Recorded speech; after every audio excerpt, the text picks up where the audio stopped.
আসসালামু আলাইকুম। IPEMIS video টিউটোরিয়ালে সবাইকে স্বাগতম জানাচ্ছি। আজকে আমরা দেখব কিভাবে আমাদের সিস্টেমে একজন ইউজারকে অনবোর্ড করা হয়। আমরা যদি একজন প্রধান শিক্ষক হিসেবে এখন লগ ইন করতে চাই এবং আমরা একজন প্রধান শিক্ষক যদি for the very first time আমাদের সিস্টেমে যদি অনবোর্ড হতে চাই, তাহলে সেটা আমরা কিভাবে করতে পারবো। এবং আরেকটা বিষয় যেটা মনে রাখতে হবে যে আমাদের সিস্টেমে যে কোনো ইউজারের অনবোর্ডিং প্রসেস একেবারেই সিমিলার। আমি এখন ডেমনস্ট্রেশনের জন্য একজন প্রধান শিক্ষককে আমাদের এই সিস্টেমে প্রথমবারের মতো অনবোর্ড করে দেখাবো। আমার কাছে অলরেডি একজন প্রধান শিক্ষকের নাম্বার আছে। তার ফোন নাম্বার দিয়ে আমি এখন লগ ইন করবো। আমাদের সিস্টেমে অনবোর্ড করার সময় যখন আমরা প্রথমবারের মতো নাম্বারটি দিব, তখন আমাদের ডিফল্ট পাসওয়ার্ড 6টা শূন্য হবে। আমাদের সিস্টেমে যখন প্রথমবারের মতো কেউ লগ ইন করতে যায়, যেহেতু তার কাছে কোনো পাসওয়ার্ড নেই, আমাদের সিস্টেমের রুল অনুযায়ী তার নাম্বার দেওয়ার পর অথবা তার ইমেল দেওয়ার পর আমরা ইনিশিয়ালি পাসওয়ার্ড 6 ডিজিটের পাসওয়ার্ড সবার জন্য আমরা বরাদ্দ করেছি।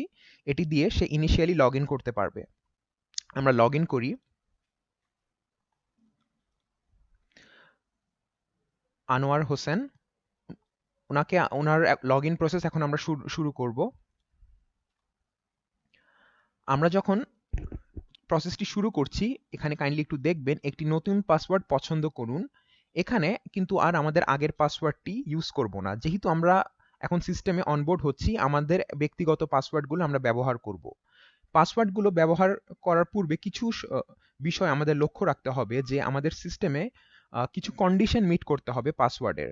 যেমন কেবল ইংরেজি সংখ্যা হতে হবে, কমপক্ষে 6 অক্ষর দীর্ঘ, কমপক্ষে একটি বড় হাতের অক্ষর, কমপক্ষে একটি ছোট হাতের অক্ষর, কমপক্ষে একটি সংখ্যা অক্ষর, কমপক্ষে একটি বিশেষ অক্ষর। তো আমি এই আইডিয়াল কেসে একটা পাসওয়ার্ড লিখি। লেটস সে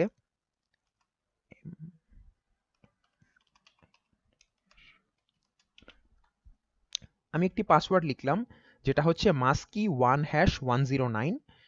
এখানে আমার সকল ক্রাইটেরিয়াগুলো কিন্তু মিট করছে আমার এই পাসওয়ার্ডে। আমি যদি একটি ক্যাপিটাল লেটার বন্ধ করে দিই, সেক্ষেত্রে আমার কিন্তু এই কন্ডিশনটি অফ হয়ে যাচ্ছে। সো এটা কিন্তু আমার অবশ্যই সকল কন্ডিশনগুলো ফিল আপ করেই কিন্তু আমার অনবোর্ডিং প্রসেসটি কমপ্লিট হবে পাসওয়ার্ডের জন্য। অথবা আমি যদি একটা স্পেশাল অক্ষর বন্ধ করে দিই, সেক্ষেত্রে এই কন্ডিশনটি বন্ধ হয়ে যাবে। অথবা আমি যদি কোনো সংখ্যা না দিই, ইংরেজি সংখ্যা, সেক্ষেত্রে এই কন্ডিশনটি ব্লক হয়ে যাবে।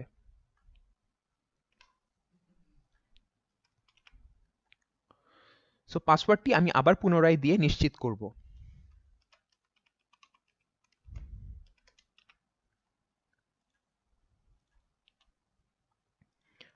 আচ্ছা, আমার পাসওয়ার্ড যখন ম্যাচ করবে, তখন আমার সিস্টেম আমাকে চালিয়ে যেতে বলবে। এবার আমাদের সিস্টেম কিছু সুরক্ষা প্রশ্ন সেট করে থাকে, যেটা অ্যাকচুয়ালি আমাদের সিস্টেমের ইউজার যদি তার ব্যক্তিগত পাসওয়ার্ড যদি ভুলে যায়, সেক্ষেত্রে এগুলো তার পাসওয়ার্ড ফরগেট পাসওয়ার্ড দিয়ে অ্যাকচুয়ালি সে তার পুনরায় নতুন পাসওয়ার্ড পেয়ে যেতে পারে এই সুরক্ষা প্রশ্নের সেট দ্বারা। আমি যদি এই প্রশ্নগুলোর মধ্যে প্রথম প্রশ্নটি সিলেক্ট করি, আপনার প্রথম স্কুলের নাম কি, এই উত্তরটি শুধু আমিই জানবো, আর কেউ জানবে না। আমি আমার ইচ্ছা মতো একটা উত্তর দিতে পারি। আমি যদি দ্বিতীয় প্রশ্নটি সিলেক্ট করি,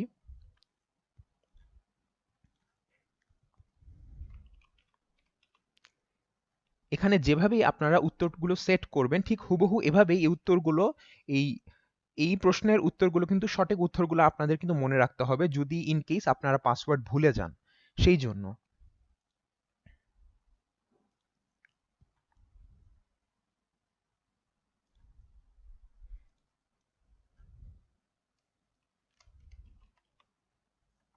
এখন আমরা জমা দিচ্ছি আমাদের সুরক্ষা প্রশ্ন সেট। আমার সিস্টেম আমাকে মেসেজ দিচ্ছে, আপনি এখন ব্যবহারের জন্য প্রস্তুত IPEMIS। আচ্ছা, আমি এখন যে নতুন পাসওয়ার্ডটি কনফার্ম করেছি সিস্টেমে, সেটা দিয়ে আমি এখন লগ ইন করার চেষ্টা করব। আমার পাসওয়ার্ড দেখাচ্ছে মাস্কি 1#109। এটা দিয়ে আমি এখন লগ ইন করবো। আমার সিস্টেমে আমি প্রথমবারের মতো লগ ইন করেছি এবং আমি আমার ব্যক্তিগত ড্যাশবোর্ডটি দেখতে পারছি আমার সিস্টেমে। যেহেতু আমি একজন প্রধান শিক্ষক, আমি একজন প্রধান শিক্ষকের ড্যাশবোর্ড দেখতে পারছি। আমি এখন সাইন আউট করি। সাইন আউট করে আমি এই নাম্বারটি দিয়েই যদি আমার ইনিশিয়াল পাসওয়ার্ডটি যেটা ছিল 6টা 0 2 3 4 5 6, এই পাসওয়ার্ডটি দিয়ে আমি যদি আবার পুনরায় সাইন ইন করতে যাই, আমার কিন্তু সিস্টেম অ্যাকসেপ্ট করবে না। প্রদত্ত ইমেল অ্যাড্রেস বা ফোন নম্বরটির জন্য কোনো অনুমোদিত ব্যবহারকারী পাওয়া যায়নি। এই পাসওয়ার্ডটি শুধু initially for the very first time আমাদের সিস্টেমে লগ ইন করার জন্য দেওয়া হয়ে থাকে আমাদের ইউজারকে। তো আশা করি আপনারা বুঝেছেন কিভাবে আমাদের সিস্টেমে অনবোর্ড হতে হয়। পরবর্তী টিউটোরিয়ালে আমরা আবার দেখা করব। ধন্যবাদ।